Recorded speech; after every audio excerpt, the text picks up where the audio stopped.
Previously on 101%. Écoutez, inspecteur, je suis atterré, je ne comprends pas. Je ne vois pas qui aurait pu lui vouloir du mal. C'était vraiment le meilleur d'entre nous. Je pense qu'on a affaire, de nouveau, au marteleur de l'Île-de-France. Seb? Alex? Agent Starling, là je crois que vous avez mis le doigt sur une affaire énorme et qui sent pas très très bon. Oui, c'est juste pour vous prévenir qu'il n'y a plus de problème, tout est réglé.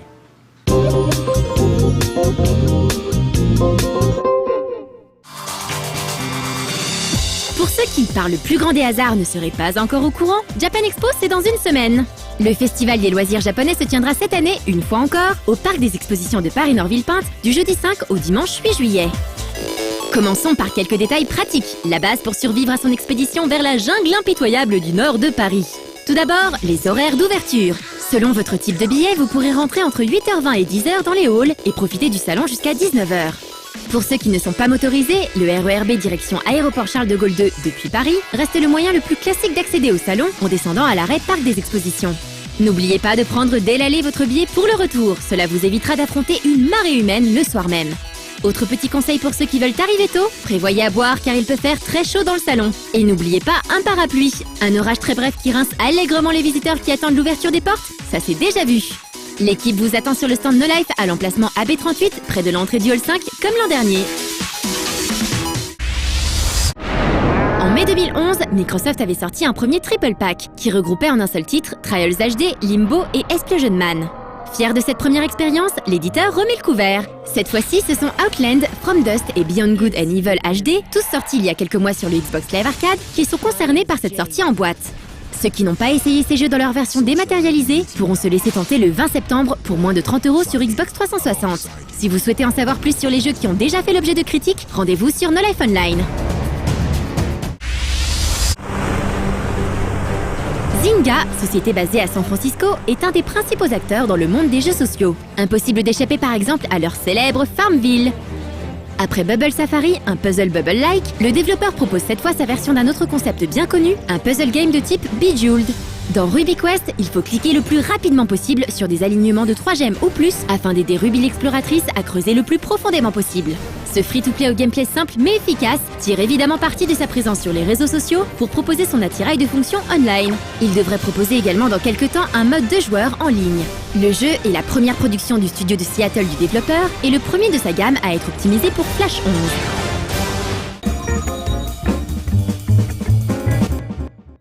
Écoutez, inspecteur, je ne comprends pas. Il était aimé de tous et je vois vraiment pas qui aurait pu lui faire du mal.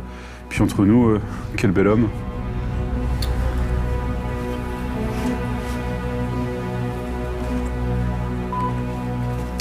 Oui, allô le CSA, ici Alexandre Pilot de No Life. Ah, monsieur Ruchy vous a déjà appelé. Très bien, non, mais c'est bon alors. Merci beaucoup. Au revoir.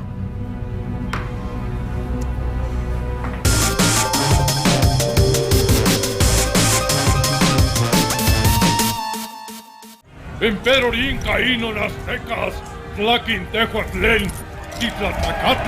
5e épisode de Civilization, sorti à l'automne 2010, avait divisé les fans. Après un Civ 4 complet et complexe, les innovations apportées par le 5e épisode n'avaient pas forcément séduit les joueurs. Il faut dire qu'il manquait des éléments importants comme la gestion des religions dans le jeu ou bien encore l'espionnage. Gods and Kings est la première extension officielle de Civilization 5 et elle entend bien remédier à tout cela.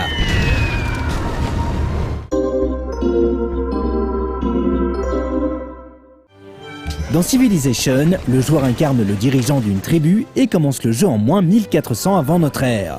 Le but est de faire prospérer ses ouailles afin de créer une civilisation qui marque l'histoire. Il est bien sûr possible de faire la guerre pour étendre son territoire, mais de nombreuses possibilités diplomatiques sont offertes au joueur qui veut coexister avec ses voisins. Il est possible de gagner le jeu en remportant une victoire militaire, diplomatique, scientifique ou même culturelle depuis quelques épisodes. La saga des titres Civilization a commencé en 91 et le fonctionnement du jeu reste plus ou moins le même aujourd'hui. C'est dans les détails, la présentation et le réalisme que les épisodes successifs ont innové jusqu'à aujourd'hui.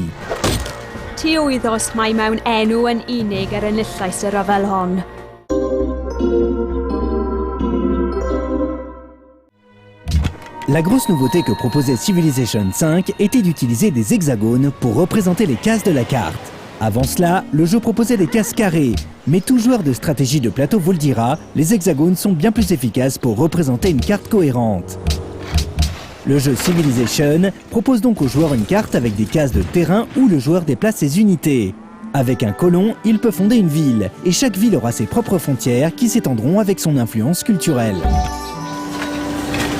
Le terrain sera parsemé aléatoirement de ressources qui seront dévoilées au fil de la partie quand les technologies adéquates entreront en jeu. Il faudra par exemple attendre la recherche sur l'atome pour que les mines d'uranium soient découvertes. Et pour ceux qui n'auront pas les précieuses ressources sur leur territoire, il y aura bien sûr le commerce. Des villes indépendantes, appelées les cités-États, ont fait leur apparition dans le 5e épisode, et il ne sera pas trop difficile de s'attirer leur faveur pour obtenir des ressources ou des unités. Car il faudra avoir un minimum d'unités militaires pour la bonne marche de son empire, ne serait-ce que pour se défendre contre les invasions barbares. Les villes du joueur pourront produire des unités et des bâtiments, ainsi que des merveilles du monde qui octroieront des bonus importants. Le joueur avisé n'oubliera pas de créer des ouvriers qui s'affecteront à l'exploitation des ressources naturelles ainsi qu'à la création d'un réseau routier facilitant les déplacements. Rappelons que lorsque la guerre éclate, Civilization V a rompu avec la tradition des jeux précédents, car il n'est plus possible d'empiler ses unités sur la même case. Ici, il faut gérer un déploiement tactique sur la carte en protégeant habilement son artillerie pour pouvoir l'emporter. Venons-en maintenant aux nouveautés de cette extension. La première est la gestion de la religion. Avec un prophète illustre, le joueur pourra maintenant créer un panthéon et la religion de son choix. Il est possible de choisir à la création de quel bonus cette religion fera bénéficier ses adeptes. On peut choisir de privilégier les bonus de développement de sa civilisation ou bien de choisir des bonus plus militaires qui faciliteront les assauts contre des villes ennemies où existent des sympathisants de sa propre religion. Le joueur dispose maintenant de bâtiments de culte qu'il peut construire dans ces villes, à commencer par un hôtel. Ces bâtiments génèrent de la foi et la foi sert à créer des lieux saints, des personnages illustres, des missionnaires ou bien des inquisiteurs, ces derniers permettant d'influer sur la croyance des habitants des villes. Une autre nouveauté de Gods and Kings concerne la présence de l'espionnage. Le joueur gagnera des espions qu'il pourra assigner aux villes découvertes. Cette présence lui permettra de gagner de la vision autour de la ville ciblée, d'éventuellement voler de la technologie et de trafiquer l'influence des autres civilisations. Mais il sera aussi possible de se protéger contre les espions ennemis avec des opérations de contre-espionnage, en plaçant ces espions en surveillance dans ses propres villes. Toutes les actions de ce type prennent place sur le panneau d'espionnage et jamais sur la carte, les espions étant des unités toujours invisibles. Enfin, Gods and Kings propose toujours des bonus culturels avec l'adhésion aux doctrines qui remplacent dans le 5e épisode les formes de gouvernement.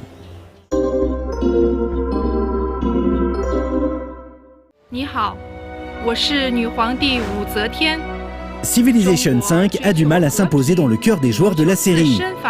Cette extension réintègre des éléments du 4e épisode, la religion et l'espionnage, mais ces deux concepts ne sont pas ici vraiment passionnants une fois le jeu lancé. Le panneau d'espionnage, par exemple, est vraiment détaché du gameplay, et c'est dommage.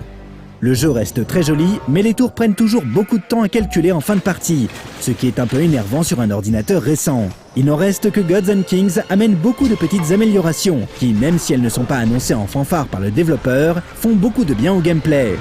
Les cités-États sont nettement moins agaçantes et le combat est retravaillé. De nouvelles unités ont même fait leur apparition pour équilibrer les combats sur les périodes. Rien que pour ces choses-là, l'extension vaut le détour. Les modes les plus célèbres du jeu sont déjà compatibles avec cette extension, et tous les joueurs intéressés par Civ 5 ne la manqueront pas. Après, il y a ceux qui préfèrent toujours Civ 4 et qui ne seront toujours pas convaincus par cet épisode. Il faudra peut-être attendre un 6e volet pour tenter de mettre tout le monde d'accord. Tu dois avancer prudemment, mon fils. Le destin de ton peuple repose sur toi. Choisis sa voie et traverse avec lui cette époque en constante évolution.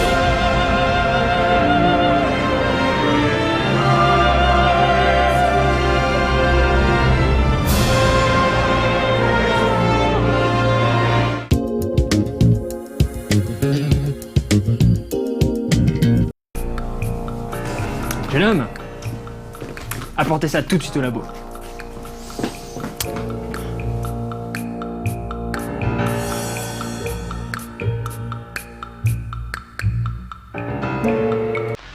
Le futur. Après le bug de l'an 2000, la civilisation a été éradiquée. Toutes les connaissances ont été perdues. Objection! Rendu extrêmement populaire par la saga Star Wars, le sabre laser, lightsaber en anglais, est une des armes emblématiques de la science-fiction. Mais cette arme a-t-elle été inventée par George Lucas, ou bien existait-elle dans des œuvres antérieures? C'est ce que nous allons voir. On pourrait considérer que ce type d'arme est vieux comme la civilisation, puisque même la Bible fait référence à un ange armé d'une épée à la lame de feu. D'après certaines sources plus récentes, cet ange se serait appelé Aziraphale et aurait utilisé ladite épée pour révéler le secret du feu aux hommes après leur exil du Jardin d'Éden. En tout cas, c'est ce que racontent Terry Pratchett et Neil Gaiman dans De bons présages. Plus sérieusement, les pères du sabre laser, ou lame énergétique, épée laser et ainsi de suite, sont d'un côté Fritz Leiber et de l'autre Isaac Asimov. À l'aube des ténèbres, écrit par Leiber en 1943, dépeint un monde post-apocalyptique et théocratique gouverné par les prêtres de la science, corrompus jusqu'à la moelle, qui se retrouvent opposés à des rebelles prônant la sorcellerie. Lors d'un duel épique à Mégathéopolis, un sorcier et un prêtre s'affrontent à l'aide d'épées dont la lame est constituée de pure énergie. Isaac Asimov, quant à lui, mentionnera un couteau dont la lame serait un champ de force en 1951 dans Fondation. En 1952, il développera davantage le concept dans sa série Lucky Star, qui n'a absolument rien à voir avec l'animé du même nom, soit dit en passant. Dans Lucky Star, l'un des personnages possède une épée fonctionnant sur le même principe. On réalise donc que l'idée d'une épée d'énergie n'a vraiment rien de bien neuf, et n'est certainement pas une création de George Lucas, même s'il est indéniable que c'est lui qui a rendu le concept aussi populaire. Merci au passage à Allendor qui a suggéré le sujet de cette Minute du Geek.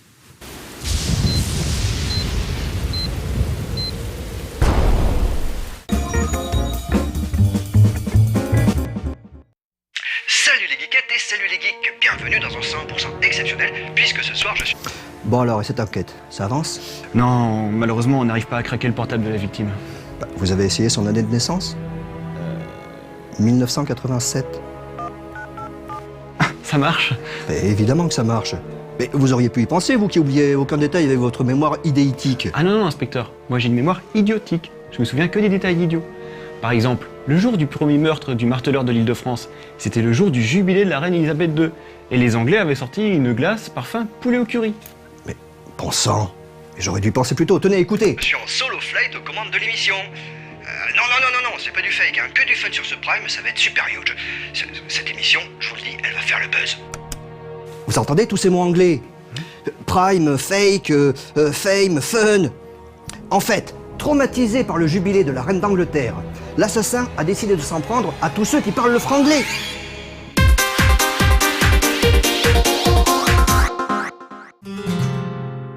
Disponible depuis peu en téléchargement sur les plateformes iOS, Squid's Wild West a pu être testé dès le mois de mai par un certain nombre d'entre vous via une mise à jour gratuite du jeu original qui incluait 3 niveaux de cette nouvelle version. Toujours développé par le studio français The Game Bakers, Squid's Wild West propose donc un tout nouvel environnement, des montures incarnées par des hippocampes, ainsi que 4 nouveaux héros. Ces derniers, faisant référence à des personnages ou des acteurs mythiques du western, se composent du pionnier Brad Plainview, de l'indien Ronimo, de Calamari Jane et du mystérieux tireur d'élite Cliff. Pour les plus jeunes, sachez que Cliff renvoie à l'acteur Lee Van Cleef, immortalisé par Sergio Leone dans Pour quelques dollars de plus et Le Bon, la Brute et le Truand.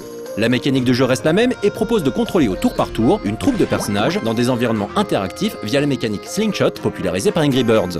On pourra donc tirer les tentacules de ces poulpes pour les propulser à travers les décors afin de récupérer des étoiles, des bonus temporaires, des objets et bien sûr d'infliger des dégâts aux ennemis présents à l'écran. Chaque personnage appartient à une classe donnée et peut être équipé d'un chapeau, ce qui leur permet de bénéficier d'une attaque spéciale.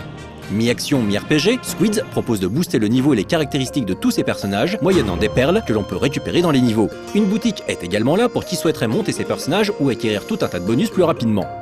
Wild West, comme le jeu original, est scénarisé et chapitré et propose donc une petite histoire amusante située dans le royaume de l'Ouest, Seawood. Les décors proposés renverront ainsi au western avec des mines, des saloons et autres villes frontalières, le royaume étant menacé par une marée noire et les créatures apportées dans son sillage.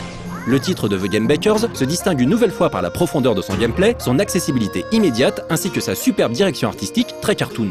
Techniquement impressionnant, le jeu intègre toujours la possibilité de zoomer et dézoomer sur la carte via l'interface tactile. Avec un contenu que l'on nous promet 2 fois plus conséquent que celui de Squids 1, Wild West peut être téléchargé dès aujourd'hui pour moins de 2 €. Le premier étant sorti sur Android et PC, on peut s'attendre à voir prochainement débarquer cette suite sur ces mêmes plateformes.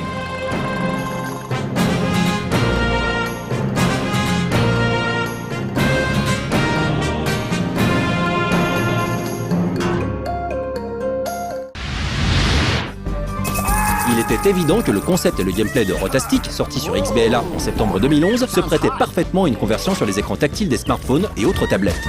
Pour rappel, Rotastic, c'est ce jeu d'arcade où l'on pouvait faire tourner son personnage sur des points d'ancrage pour les décrocher, le propulser, changer de direction, bref, le balader à travers l'écran afin de récupérer des gemmes, réaliser des figures, voire couper les cordes de ses adversaires en multijoueur. Knights of the Round Cable, soit les chevaliers du câble rond, reprend ce principe pour l'appliquer au monde de la chevalerie. A l'aide d'un grappin, on pourra toujours se fixer à un point d'ancrage pour déplacer son perso afin de récupérer les joyaux dispersés dans les niveaux. Édité par Chilingo et Focus Home Interactive, ce titre a été présenté lors du dernier E3 où il a rencontré un franc succès critique. Et on attend sa sortie cet été avec une grande impatience.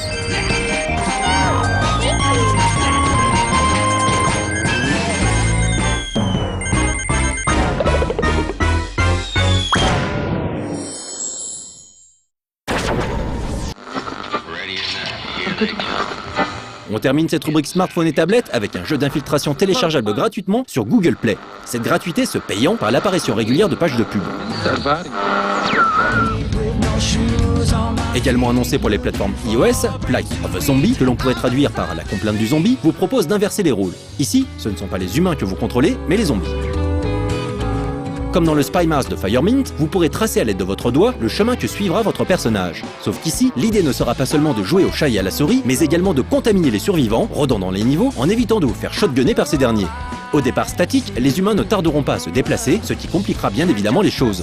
Il faudra donc aller vite, ramasser les cerveaux qui vous serviront à débloquer les niveaux suivants, et surtout bien tenir compte du cône de vision associé à chaque survivant. Mais le plus beau, c'est que vous pourrez prendre le contrôle des humains zombifiés pour finalement diriger toute une troupe de morts-vivants. Bien réalisé, addictif au possible et plutôt rigolo, Plight of a Zombie est définitivement un jeu à essayer.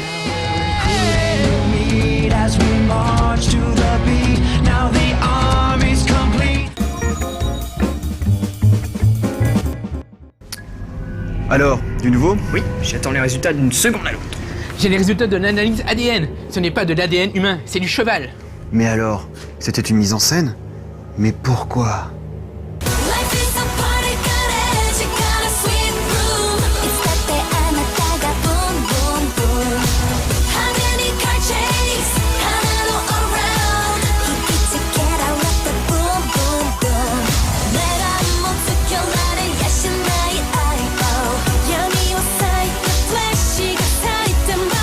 Bonsoir à tous et bienvenue dans Auto. Ce soir, vous aurez une mission hyper chargée. Je vais vous présenter 3 artistes cette semaine, 3 groupes complètement différents, de l'idol, du visu et du pop rock. C'est ce que j'appelle un bon petit mélange.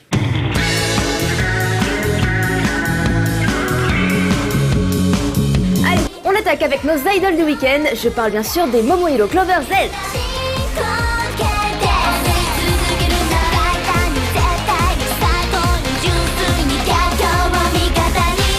Alors la première chose qu'il faut savoir sur les Momokuro, comme les appellent leurs fans, c'est qu'à la base, elles s'appelaient Momohiro Clover. Elles ont été créées en 2008 lors d'une audition et leur catchphrase à l'époque c'était Pure na onna no ko ga shiawase wo hakobitai. Hakobitai plutôt pour bien le prononcer, ça veut dire les jeunes filles pures qui veulent vous apporter du bonheur. Jusqu'en juillet 2009, elles vont connaître un grand nombre de changements de membres, pas moins de 6 filles vont faire partie du groupe et en repartir, et c'est grâce à leurs nombreux concerts que les fans peuvent suivre cette évolution. En août 2009, les Momohiro Clover sont composés de Momota Kanako, Takagi Leni, Tamai Shiori, Sasaki Ayaka et de Hayami Akari. Elles sortent leur premier single en indé, Momohiro Punch. Il est édité chez Happy Music Records et porte en lui un message d'amour et de paix. À cette époque, le style des filles est très différent. Elles portent beaucoup de vêtements faits à base de yukata et autres types de kimono. On s'en rend très bien compte aussi via leur deuxième single en indies, Mirai e Susume.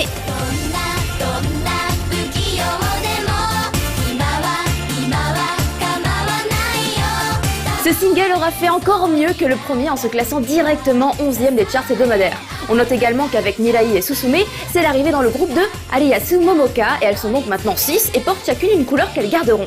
Dès 2010, on annonce leur passage en major chez Universal et leur premier single en major c'est Ikuze Kaito Shoujo qui se classe 3e du Top Oricon. Autant vous dire qu'à partir de là, le succès aura du mal à les quitter. Surtout que les filles se font une belle réputation d'idol qu'il faut absolument aller voir en live tellement leurs chorégraphies sont acrobatiques. Lors de leur concert du 10 avril au Nakano Sun Plaza, Hayami Akari quitte le groupe et à cette occasion, les 5 membres restants deviennent les Momohiro Clover Z. Le 14 mai, elles donnent un concert gratuit au Z de Sendai. Puis jusqu'en juillet, elles organisent leur première tournée depuis leur changement de nom. Et enfin, le 6 juillet, sort leur premier single sous le nom de Momohiro Clover Z. Il s'agit de Set Densetsu Owari na Kikakumei.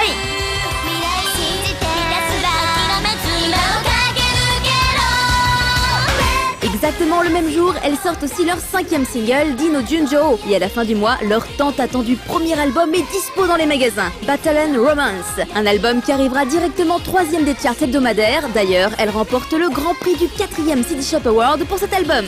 En septembre 2011, elles participent à leur premier événement étranger en se rendant en Allemagne pour le Japan Media Arts Festival Dortmund 2011. Pour 2012, elles nous reviennent en pirate avec leur single au nom interminable, Moretsu Uchu Kokyo Kyoku Dainana Gakusho Mugen no Ai.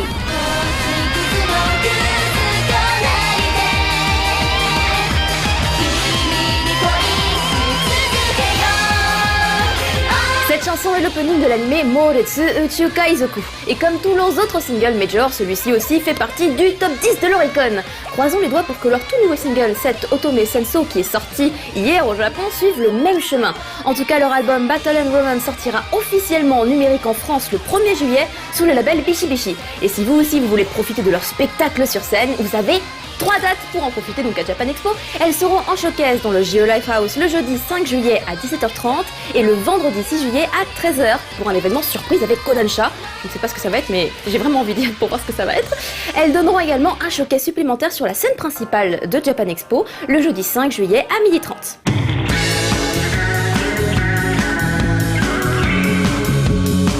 Cette année, on aura 2 groupes de visual kei à Japan Expo et on va commencer cette semaine par vous présenter le premier d'entre eux, Daisy Stripper.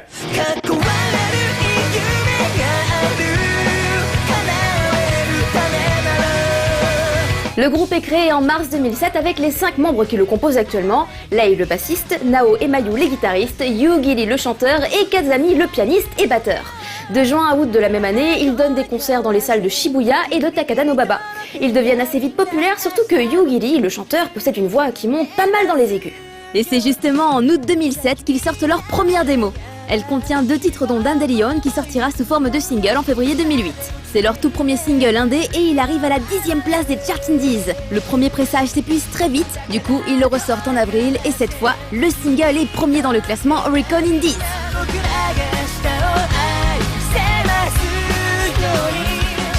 En mai, le groupe participe au concert Hide Memorial Summit en l'honneur de Hide qui a lieu dans le célèbre Ajinomoto Stadium. Ils se produisent ainsi devant plus de 30 000 personnes.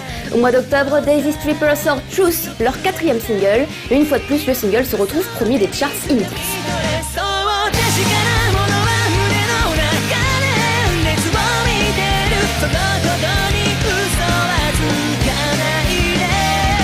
En novembre 2011, ils donnent leur premier concert à l'étranger à Taïwan. Le même mois, ils sortent leur 8e single, Setsubo no Phrygia. C'est leur premier single avec un tie-up. Cette chanson est le 2e ending de l'anime Yu-Gi-Oh! Zexal, mais ce n'est pas tout. Le single se classe 20e des charts et c'est leur meilleure performance depuis le début de leur carrière.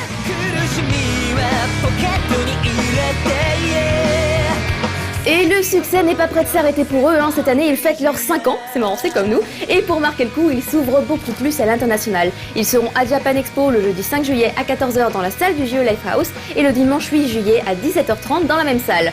Si parmi vous, on sait jamais, il y en a qui vont au Canada en août, sachez que Daisy Stripper sera également au 19e Anime Sound du 10 au 12 août dans la ville d'Edmonton.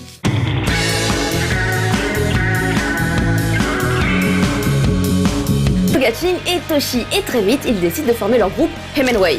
Êtes-vous curieux de savoir pourquoi le groupe s'appelle Hemenway ? C'est tout simplement parce que Hemenway est le nom d'une rue de Boston où ils ont vécu beaucoup de grands moments. Le groupe a signé avec Yoon Music et leur premier single, Listen, est sorti le 2 novembre au Japon.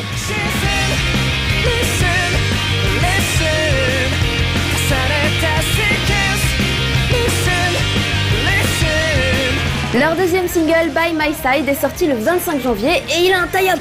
C'est le 20e ending de Naruto Shippuden. Alors, en général, un tie-up animé, ça aide à gagner en popularité. Ça se constate de manière un petit peu timide dans les charts. By My Side fait mieux que Listen. Mais celui qui fera encore mieux, c'est leur 3e single, Escape, sorti en mai 2012.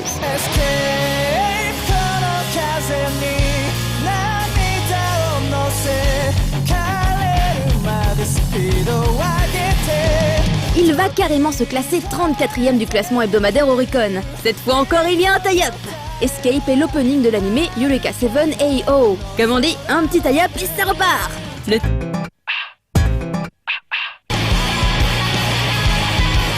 NoLife TV をご覧の皆さん、どうもヘメウェイです。ボーカルの相作です。ギターのチャームです。ベースのオガジンです。ドラムのトシです。よろしくお願いします。よろしくお願いします。僕たちヘメンウェイというバンドです。アメリカで会ってアメリカから来ました。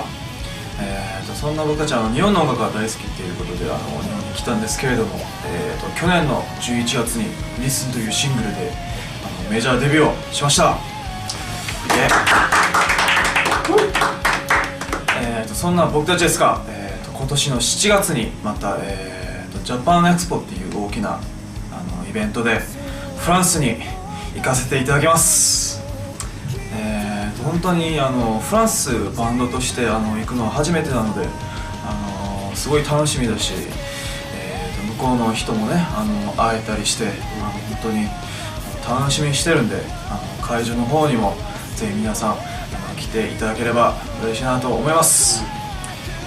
そんな僕たちは5月に、僕たちのサードシングル「Escape」という曲を、発売しまして、今 iTunes でも配信中なので、ぜひ聴いてみてください。それではありがとうございました。以上、ヘメンウェイでした。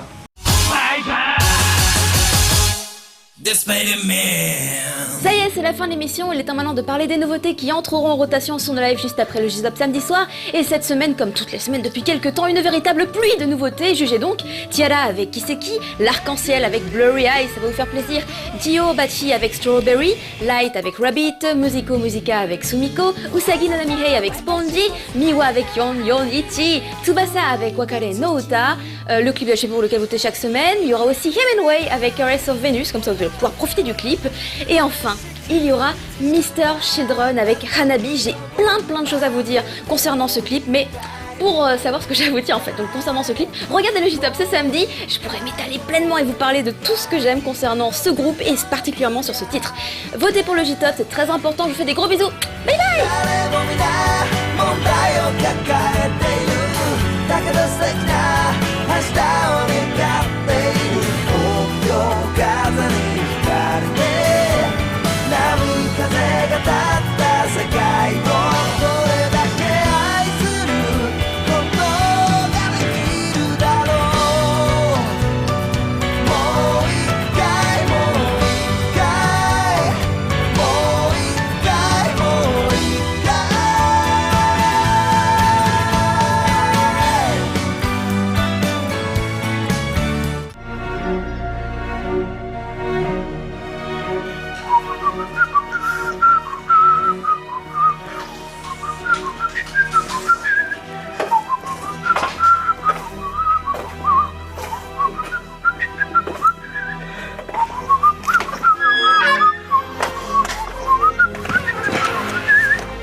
La saison est finie.